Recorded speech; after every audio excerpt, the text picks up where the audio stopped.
When people told Reddit their past, their stories, explained themselves with Reddit stories, foretold the future. Not really. But foretold the future with Reddit stories. The best place by the monitor was kept for the Reddit teller.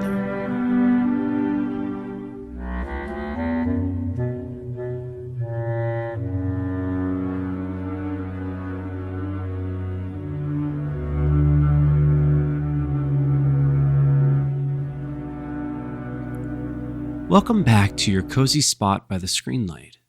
Today, I have some new tales to impart with some interesting outcomes. Now, tonight's stories have a similar theme going on. However, I like to think of it more of a flip of a coin kind of thing. One heads, one tails. On heads, we have a story where one person's motives and drive to get a new phone will more than likely get them fired, and the other on the more wholesome side, where memories are recovered and tears of joy are shed. This first story stems from Tales from Tech Support by Devil Otix, titled "When the Drive for a New iPhone is Too Great, You Get Fired." I work as an executive support technician for a large company.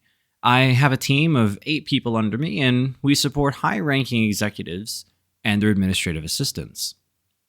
Because of the nature of our work, we have the ability to, quote, get things done that the standard help desk can't.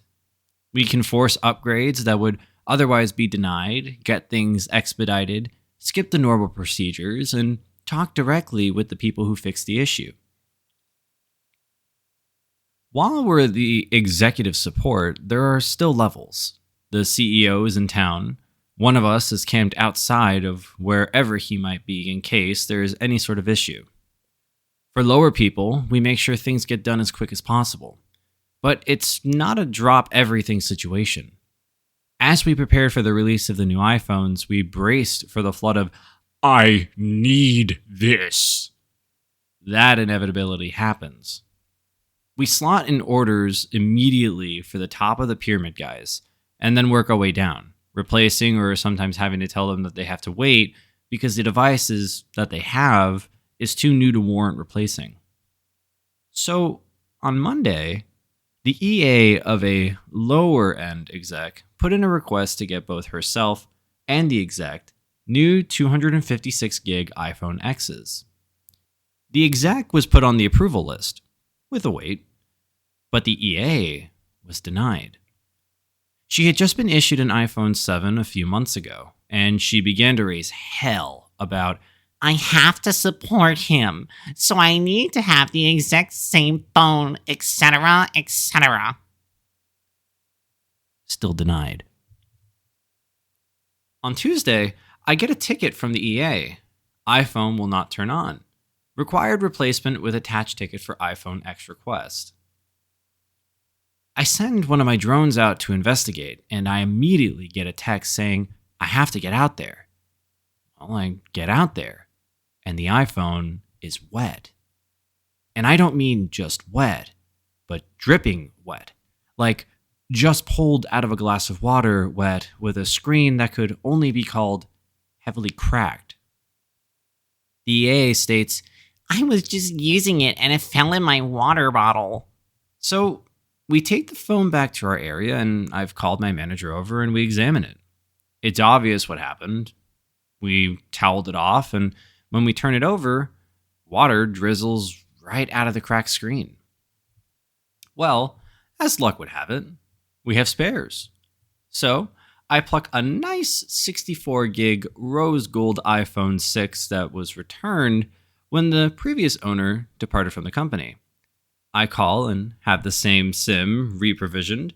I reassign the phone in AirWatch and have the phone returned to the EA. 10 minutes later, said EA is at our door, ranting screaming and saying that she can't work like this. She needs a new phone. And if we don't give her one, executive will make us give her one.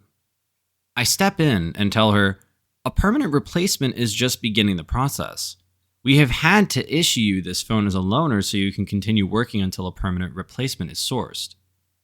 Cued Wednesday. The approval process has come back denied for her replacement. The loaner phone is now her permanent phone.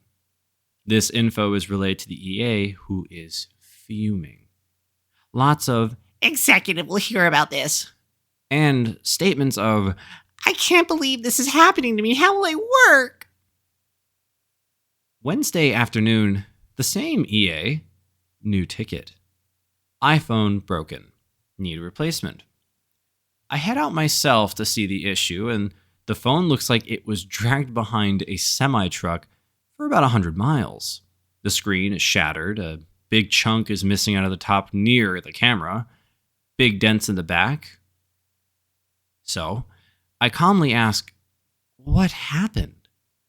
The phone was perfect this morning. The reply, well, since you gave me an old phone, my case didn't fit, and it slipped out of my hands and fell down the stairs. Well, okay. Could you tell me when and what stairwell this happened? She does. And I take the mangled phone, I grab my manager, and we head off to the security office. And we pull the tapes. On the video, we see the EA walking up the stairwell. Concrete stairs, metal handrail, your typical big building non-public stairwell. She reaches the top and proceeds to fling the phone like one would skip a stone down from the 6th floor to the mid-floor landing, where it lands. She steps on it, and then kicks it down to the 5th floor. And it bangs off the metal fire door, and she picks it up, examines it, and then tosses it down the stairs towards the 4th floor, bouncing off a few steps before landing on the mid-landing between 5 and 4. She picks the device up and pries a large section of something off the phone. We suspect that this was the chunk missing by the camera. And then heads back up the stairs, running the phone against the cinder block wall as she climbs. So, we grab a copy of the video. We head straight to HR. We sit with the personal director. We show her the video. We show her the 2 damaged iPhones. We show her the tickets. I relay the abuse thrown to myself and my techs about how she demands an iPhone X and has taken to destroying company property to get it. Termination follows. However, the user has gone home for the day. Her accounts are disabled, her security badge flagged. 7:30 a.m. today. The EA attempts to get into the building, and her badge doesn't work, so she has to walk to the security office. The security officer takes the badge and walks her to HR. 8 a.m.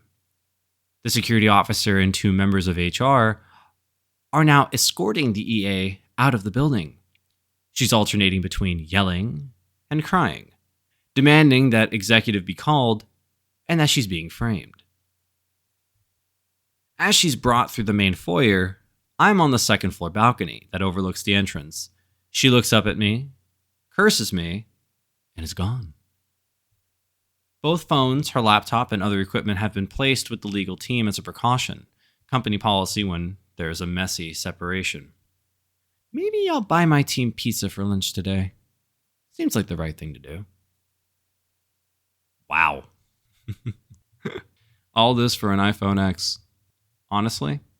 I mean, the sad part is when you get a new phone, or at least an iPhone, there's not a lot that's different with them besides, like a better camera.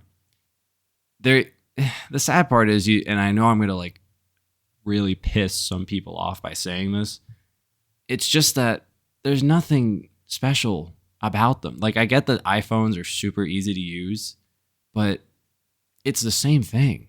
And I feel the same way about Samsung and Androids.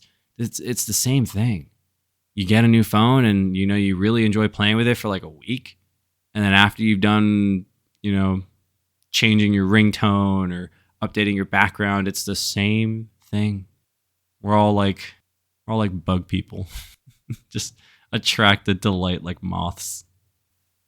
Moving our way down the wires and surfing the web. This next tale from Tales from Tech Support is also from a user that I cannot credit, as it's been deleted. However, the title of this story is I Need You to Fix Google Bing Immediately. The story starts out as a preface stating another tale from the after hours of an IT desk. This conversation is between OP and one of their callers.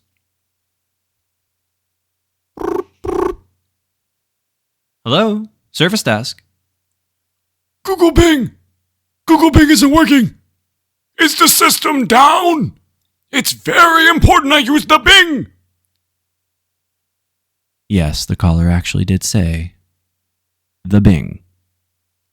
I'm sorry. Can you confirm which system you're referring to? I'm not familiar with that one. Google Bing!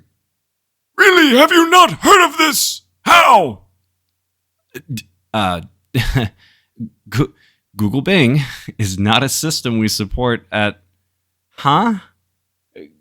Google Bing is not a system we support out of hours nor in hours. This sounds like a mashup between two different engines. What exactly is happening? I need Google Bing to do my job. This is unacceptable. I can't find Google Bing anywhere on my PC. How dare you remove this? I need you to fix Google Bing immediately. Okay. May I remote in to take a look? I spent about 5 minutes setting up a remote connection. Turns out that the caller had a shortcut on their computer called Google Bing. This opened the Bing search homepage in Google Chrome. She accidentally changed the name of the shortcut from Google Bing to something else, and hence I couldn't find it. All right, that has been renamed now, so you are good to go. Next time, don't mess around with my computer. I know you guys changed this. I'm not stupid. I have a certificate in proficiency in computering. All right. Thank you so much for calling. Click. Yes, the caller did say computering. I did die inside after taking this call. The fact that I can relate to this call as I too work in IT, it hurt. Not just my throat by doing that voice, but that hurt to read. It is staggering. This is real. This happens. And I think I'm going to create Google Bing on someone's computer next time I log in. Moving on and following the flow of these electric style stories, this next one, also stemming from Tales from Tech Support, actually comes from an account that I can't really credit as it's been deleted. The title, however, is The Hug Heard Around the Company. I was thrust a laptop by an angry exec earlier this morning with him complaining that his laptop had locked up again. Normally, we have a ticketing system in place for any and all tech issues. However, when an executive wants something, he bypasses the system because of RHIP. So, I go through the normal routine of diagnosis, and through my efforts, I see that the issue is simply bad RAM. I replace the RAM and take the unit back to the exec. He tells me he refuses to take the unit unless I've made 100% sure that everything that was wrong with it is fixed. Internally, I wanted to punch this man, but I held it in and simply asked him what other issues he was having and pulled out a notepad. He ran through a load of issues that all screamed, "Just run a freaking cleaner," to me, and I took his unit back to my desk.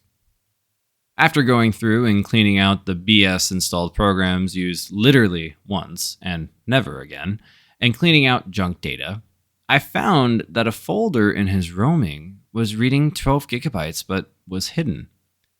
I log in with my credentials and enable viewing hidden of protected files, and I see that the hidden folder was from 2014. Basically, it was just a bunch of pictures and looked to be a temporary folder created by one of the old programs I removed.